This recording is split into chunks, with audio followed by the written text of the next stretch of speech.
Hey, good afternoon, everybody. This is Greg Aranda with Graybar. I'm happy that you could join us today on it's a Friday for us and um, Friday afternoon. So just right after lunch, we're having a little Google Hangout section with Lisa Reed. This is our first Google Hangout, and so hopefully it all works. I think it's good. Lisa's here on the other end. Hopefully you can see her down there. Lisa, can you say hi? Hello. There she is. Hey, Lisa. So, Lisa, tell me what kind of projects are you working on this week or this month? What's kind of current? What's going on with you? Oh goodness, my current projects include a historic church building that I'm really having a lot of fun designing, and we're grazing some brick with some LEDs, and we did a mock-up this week, and it looked fantastic, and everyone's really excited about it. But one that might be interesting to everyone in St. Louis is at the Missouri History Museum. They have an exhibit there for St. Louis's 250th birthday. It's been open for a while, but it's only open through February, and it's just a really cool exhibit about all the crazy things that have happened in this city over the last 250 years. Cool, very You neat. should Well, see it. Have you been there? no, I haven't. You should go see No. it. Yeah, it sounds like a really neat opportunity for you. Cool. Oh yeah, it's fun to work on projects that the general public gets to go visit. Yeah. Okay, cool. Well, thanks, Lisa. Well, before we get started, I just wanted to talk with everybody a little bit about Graybar. So this is part of our Graybar G2 Talk webinar series, and Graybar's mission is to help our customers power, network, and secure their facilities with speed, intelligence, and efficiency. And we have this initiative called PowerSmart, and PowerSmart is the initiative for Graybar that we focus on retrofit and renovation of existing facilities. And today we're going to talk about lighting, and lighting really fits into our PowerSmart initiative.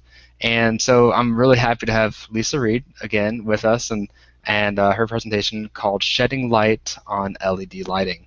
And so a little bit about Lisa for those of you who don't know her. So she's been blogging with Graybar for a while now. I think maybe over a year, if I that's think right, so. Lisa. Yeah, I think Yeah. so. So tons of great stuff Elisa's written out there for us on the Graybar blog, graybar.com/blogs, and so check her stuff out. It's good stuff. A little bit more about Lisa. She's the founding principal at Envision Lighting, lighting design here in St. Louis, and so without further ado, we'll just pass it over to Lisa, and I will mute my microphone so I don't interrupt any of your PowerPoint. So go for it, Lisa. Okay, well, I'm going to open the PowerPoint here and jump right in. So this is a really shortened version of a longer talk that I have presented, shedding light on LED lighting. The question is, what's the big deal with LEDs? When I started my career, the big deal was changing out magnetic ballasts in your fluorescent fixtures and replacing those fat T12 tubes with skinny T8 lamps, and it all fit into the same fixture, and you could save a bunch of energy, and that was the big deal. And so now here we are 20-some years later, and the big deal is LEDs.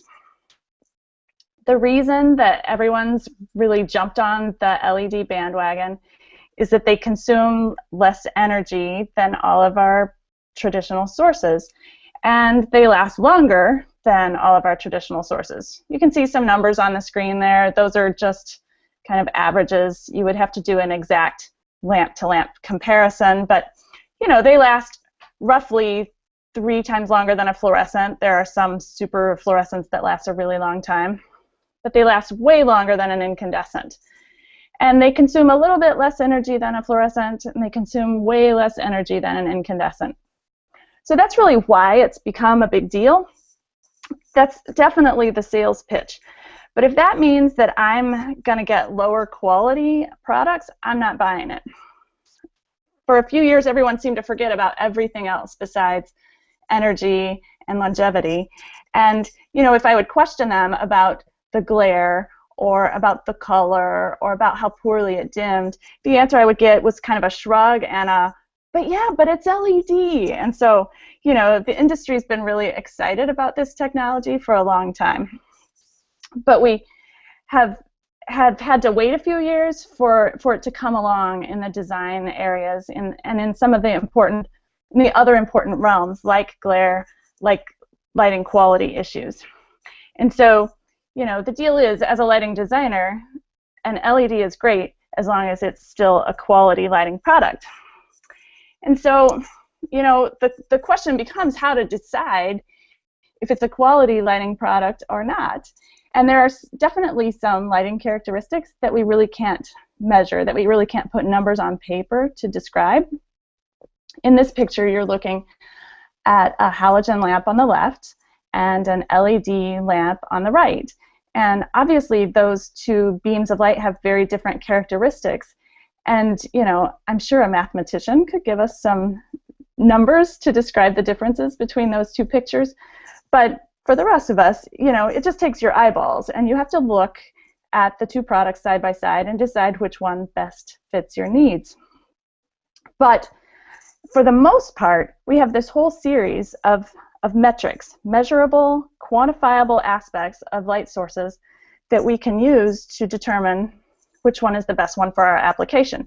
So today I'm going to go through a list of a lighting metrics checklist, and I want to help you develop your own list of metrics so that you can decide which source to use when you're making your selections.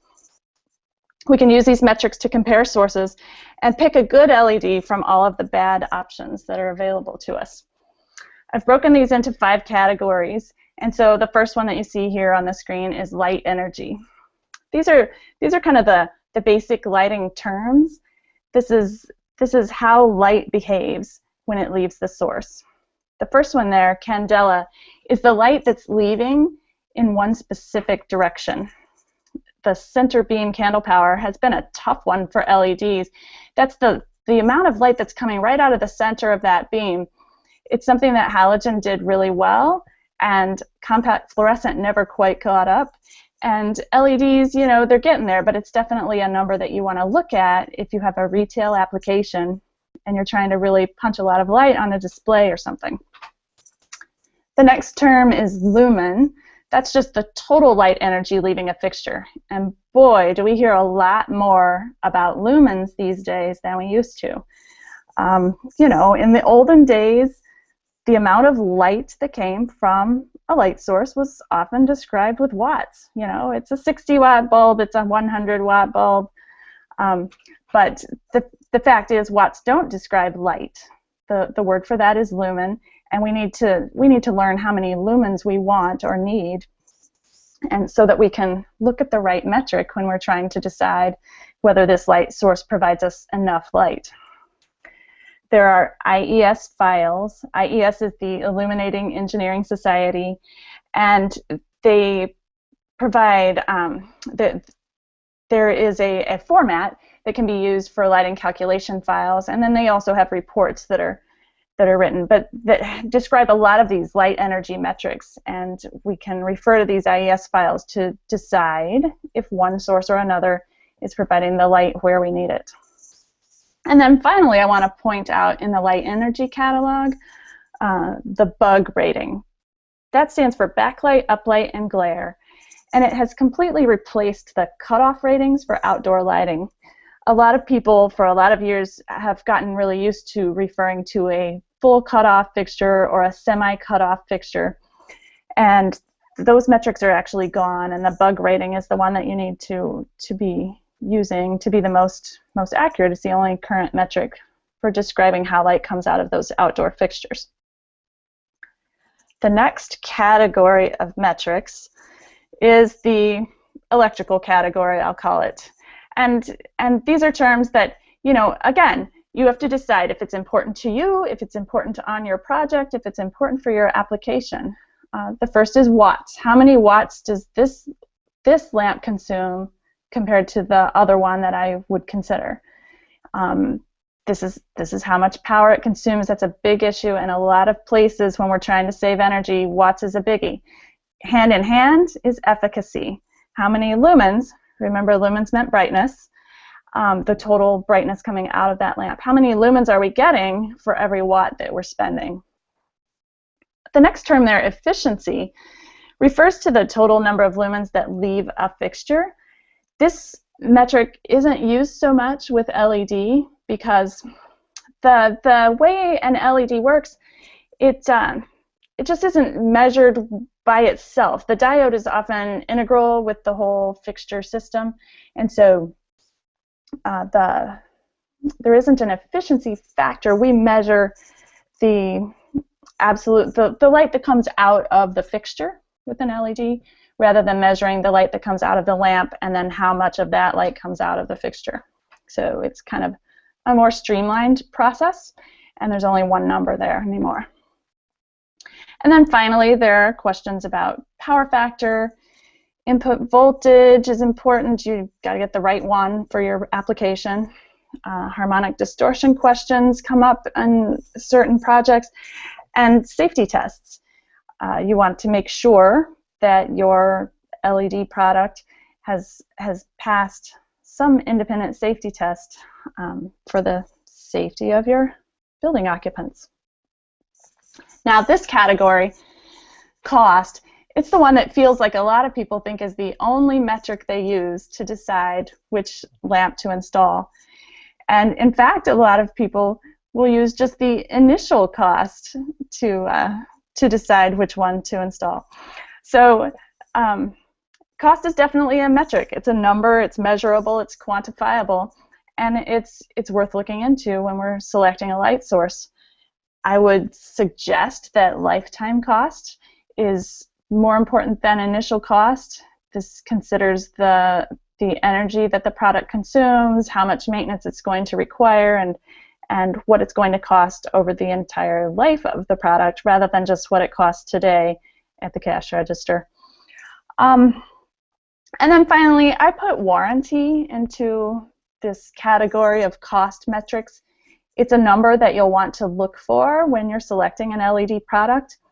And there are manufacturers who will warranty their products for 3, 5 is a very common, 5 years is a very common warranty period now, and even 10 years on some LED products. Performance metrics, this was a category that I felt like these items just didn't really fit well in any of the other categories. But there are some important numbers here to look for when you're selecting a product. And first being the projected life. I mean, that's one of the two big deals about LEDs, right? Is they're efficient and they last a long time. So you want to look at how long is this LED product going to last.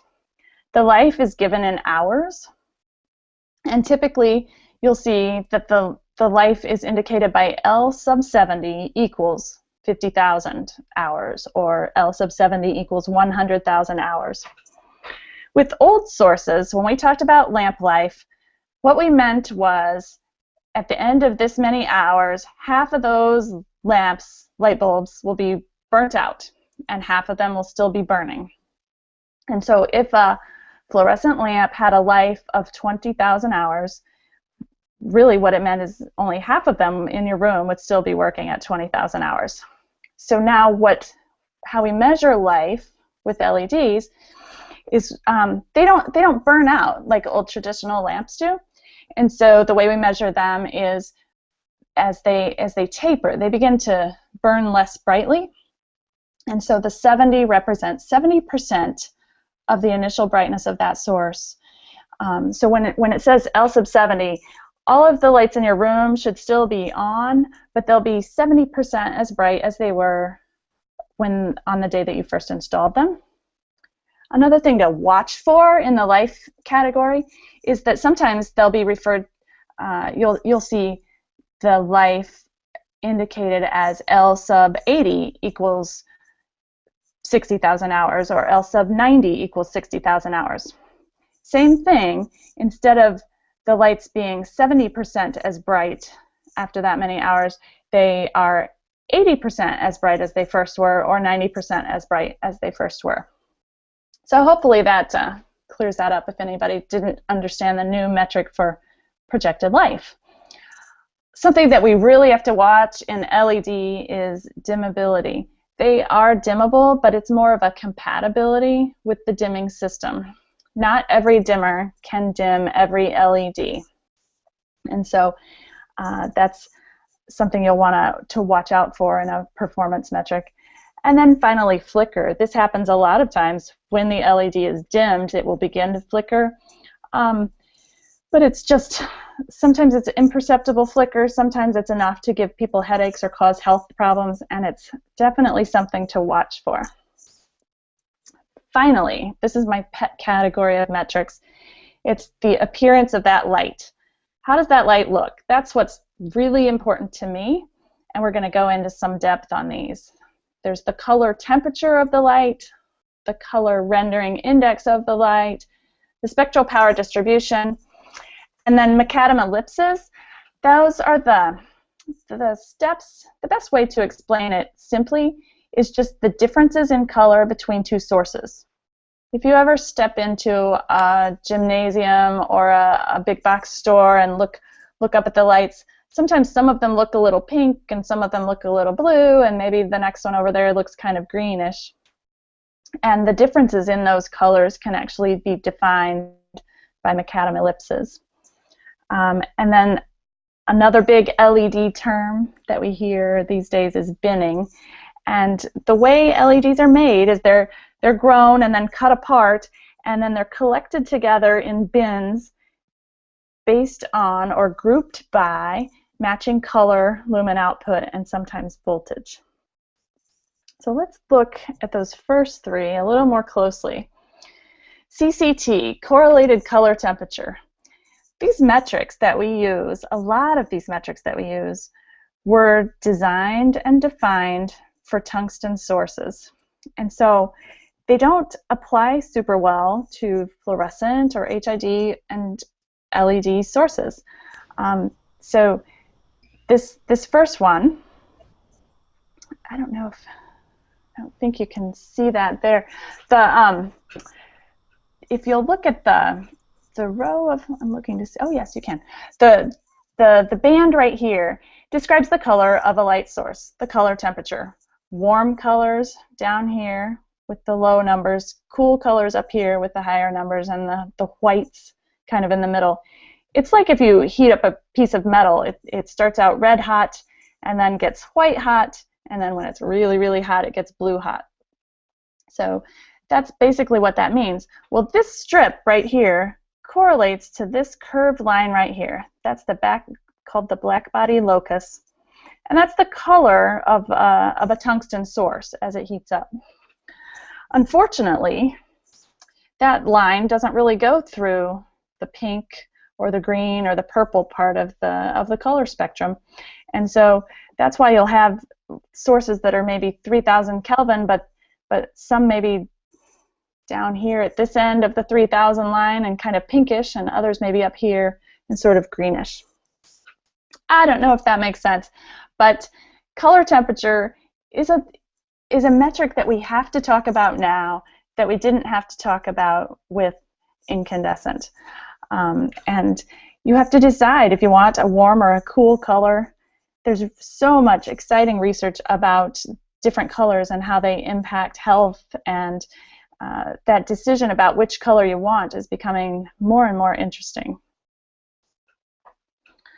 The next metric, CRI, color rendering index, is another oldie. In fact, the IES, Illuminating Engineering Society, has just issued a position statement last month that says color rendering index does not do what we need it to do. It, as a metric, doesn't work for LEDs. And so the society is actually actively seeking a better metric to describe how light sources render colors. I'll try to explain here what's wrong with it and what it does. That top row of pastel colors, 1 through 8, those are the only colors that are used to decide the color rendering index of a source. And so it's only telling us how well that source renders those pastel colors. It's expressed as a percentage, as on a scale of 100, and it doesn't tell us which colors are rendered well. the best advice that we used to get and give was whatever light source you're going to use, you better try out your fabrics or your furniture or your paint color under that light source, because we really don't know, even with the metric, how well it's going to render your product, your fabric. Now, today with LEDs, a question that I always ask is, what is the R9 value? So you see right here, this saturated red, the R9 value, in conjunction with these pastel colors, can tell you how well the LED is going to render both the pastels, if you get the CRI, and then the R9. Now, that R9 number can actually be below 0. And so some manufacturers will brag, hey, our R9 is greater than 0. But that number can also reach all the way up to 100. And I still say the higher the better. As you can see in the pictures at the bottom of the screen, there are lots of red vegetables there, and you know, the better that we can render red colors, the better that our food is going to look, the better that our skin tones will look. So that's it about color rendering index. I guess we shouldn't be talking about it too much because that one is going away. The next color metric that I want to talk a little bit about is spectral power distribution. This gets really interesting with LEDs because we can manipulate that spectral power distribution, and we may be able to use it to impact human health. So the graph on the bottom left is the spectral power distribution. It's the rainbow of light that is produced by the sun. And so you can see that it has all the colors all the way across, lots of all the colors. You know, there's a lot of red, there's a lot of blue. The smaller graph there at the top is our incandescent lamp. It has not so much blue and way a lot of red, more than the sun, I think. And then at the right is the spectral power distribution of a fluorescent. So it has a little bit of each color, but boy, if you fall in the gaps between the colors shown there, you're kind of out of luck. If you're wearing a blue shirt that falls in between the dark blue and the cyan under a fluorescent light, and then you go out into the sun, the color of that shirt is actually going to shift and change because of the spectral power distribution of the light source that you're under. Again, LEDs can be manipulated. They tend to struggle a little bit with the cyans, but they have strong blues and strong yellows, and they can have strong reds. So here's what happens. I go to the store and I see these people standing in the aisle looking at lamps and just sort of scratching their heads. I mean, they'll stand there for several minutes, and I always want to go up and help them, but I figure unsolicited advice, you know, I don't. But what's amazing to me, what's amazing about this picture is that the question years ago used to be, which light source should I use? Should I use an incandescent? Should I use a halogen? How about compact fluorescent here? And maybe I need an HID, a metal halide, for my outdoor light. Today, you go down that lamp aisle, and if you look closely, almost every one of those boxes says LED on it. It's not a question of which source do I use, it's a question of which LED should I use. And so if you can get your metric checklist together, excuse me, so that you can pick the best LED from all of the bad choices that are out there, you'll be in good shape, and maybe you won't be scratching your head for quite as long in the lamp aisle. So far, the manufacturers have really focused on LED lamp replacements. The fact is there are lots and lots of existing sockets out there, and I can see why, you know, that's the low-hanging fruit. I can see why people would be going after this market. We have to think about whether or not that's really the best use of LEDs, And we also have to think about whether or not an LED is the best replacement for every lamp. For example, if you're looking at a beautiful chandelier, do you want an LED flame-tipped lamp with a big driver connected to it? An LED source has to have that driver, and if it's a big decorative fixture, it's certainly something to think about. Is an LED lamp the right answer in that case? The same goes for fluorescent. There's a lot of complexity with replacing a fluorescent tube. If you have an existing fluorescent fixture that's been in place for, say, 5 years, is it a good choice to replace that with a fluorescent tube when the ballast maybe only has a few more years before it's going to need to be replaced? We need to start thinking about systems and not just lamp replacements. In fact, we need to think about luminaires, the light fixture itself. One of the things that's exciting to me is the ability, the size of this minuscule little LED and the amount of light that we can get from it. I'm excited about the form factors that we can be changing too, that the shape of our fixtures can change. We don't have to have the same shape lamps. We don't have to have the same shape fixtures that we used to. Let's get the most out of this new shape, this new form, and get the most light we can out of the smallest possible package. That's a lighting designer's dream. Someone told me lighting designers want every light fixture to be this glowing speck of dust. So yeah, I guess that's what I'm going for. At the end here, I just have a couple of comparisons. One, so that you can recognize an LED versus a traditional source in the field. And let's just talk about some of the advantages of an LED luminaire versus a lamp. Here we're looking at an LED on the left and an HID on the right. There's a great big light bulb in that fixture on the right, and the light's coming out of that thing in every direction. And it requires a lot of reflector technology to push as much of that light as possible down out of the bottom of that fixture. And when it does, a ton of that light goes straight down under the fixture. With the LEDs, there are several individual diodes there. Each one can have its own specific optic. Each one can be aimed in a slightly different direction, and you don't end up with a giant pool of light right under the fixture, and the light is more well distributed. You have more precise optics. It's really becoming a better option for this kind of light.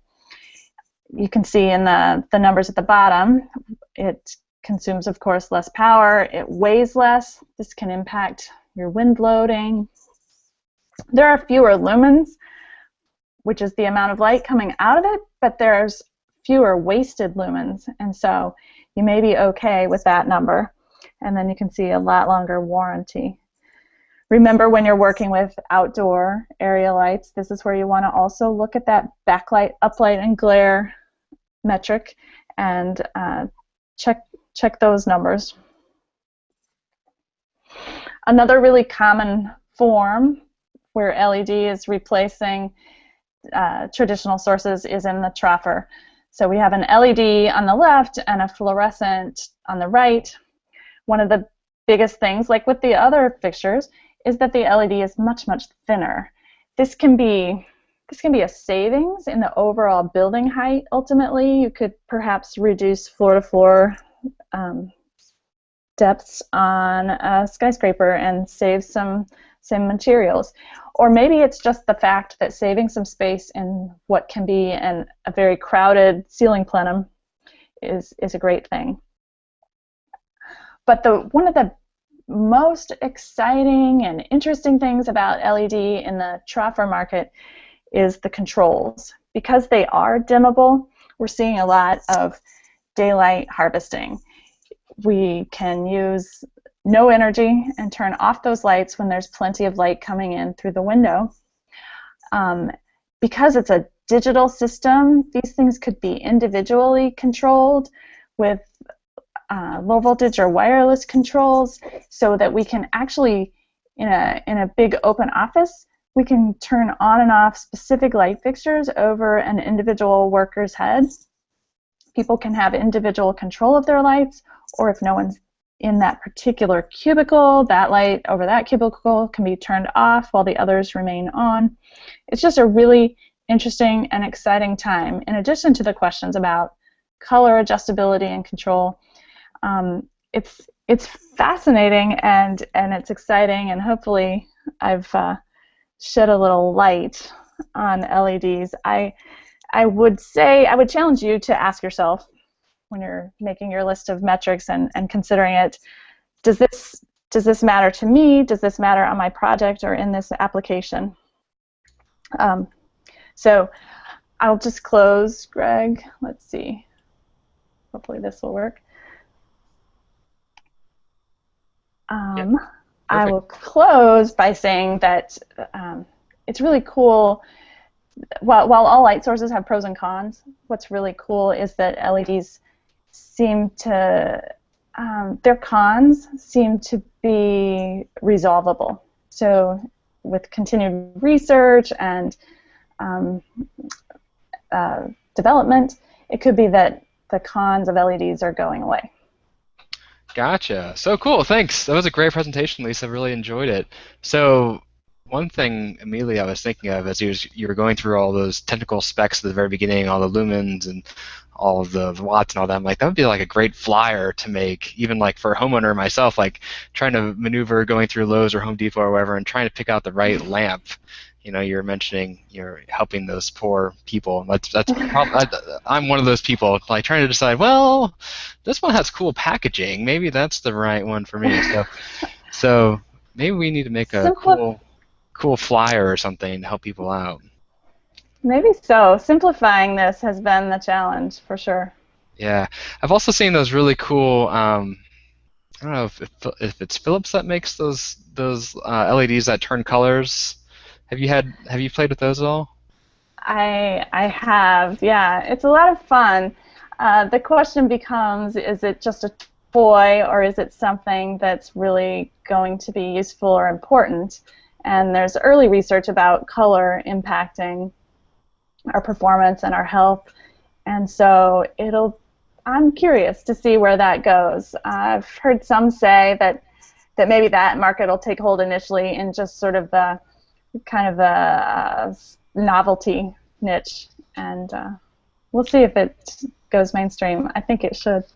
Yeah, I mean, it seems kind of like a novelty thing now. You know, kind of you have it on your iPhone, you can change the colors. But I mean, what markets or what applications would that work in? Would you see that in like a retail space, do you think, or how could you use that? There are people who are envisioning it in a high-end retail dressing room, where if you're trying on a swimsuit, you get the lighting that would match outdoors. If you're trying on an evening gown, you would adjust the light and the color to match what we would more likely experience in a ballroom. So, that's a first step.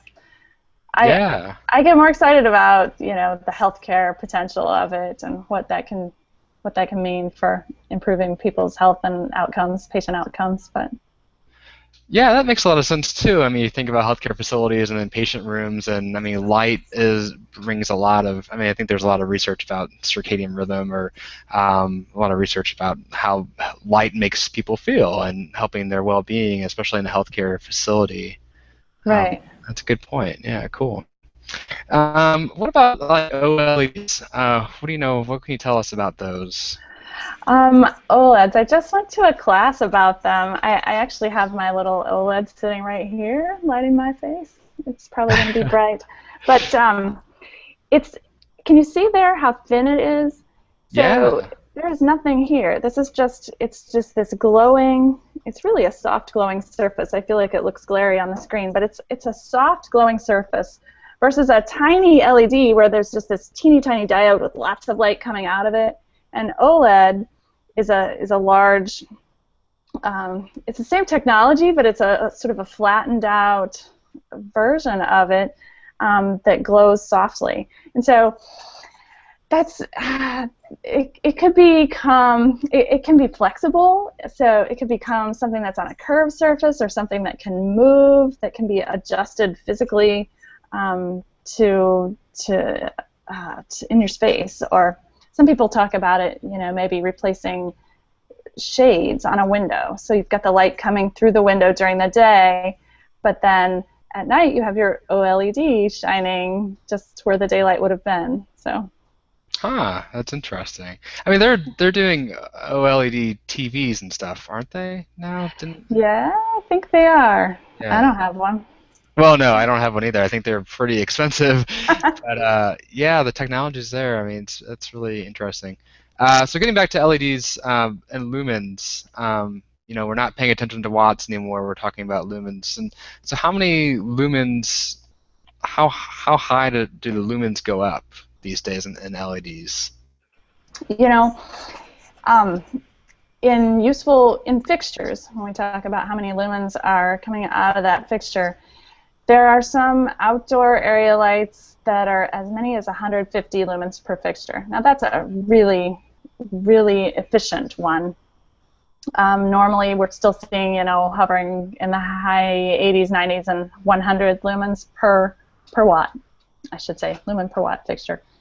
But what's exciting is when we first started hearing about and using LEDs, the potential was that these things could get up to 200 lumens per watt. Wow, that's exciting. That's so much more than fluorescent or anything else that we have. But now, in testing in the lab, so this isn't real yet, there are companies who have achieved 300 lumens per watt. So we've actually had to rewrite the potential curve for LEDs because they exceeded our wildest dreams. Cool, yeah.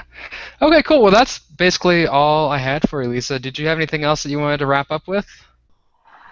I don't think so. This is fun. This is different. It's different talking to a screen and not a room full of people, but thanks for having me. Yeah, we're happy to have you, and hopefully we can do this a lot more. Hopefully this is the first of many Google Hangouts with Lisa Reed. So it was kind of a first trial experiment for this one, but I think it went well. You did a great job, and no real technology goofs, so I think we're good to go. So I appreciate everyone joining us today on the Graybar G2 Talk, and of course you can see the replay of this on our G Plus page, the Google Plus page, or on our YouTube page. So hopefully you enjoyed it, and keep in touch. We'll probably have another one coming up maybe next month or so. So just keep in tune with our Google Plus page, and we'll keep you in the loop. So in the meantime, be sure to check out the graybar.com blogs and the lighting blog, and you'll see more of Lisa's articles there. And check out her company too, Envision Lighting.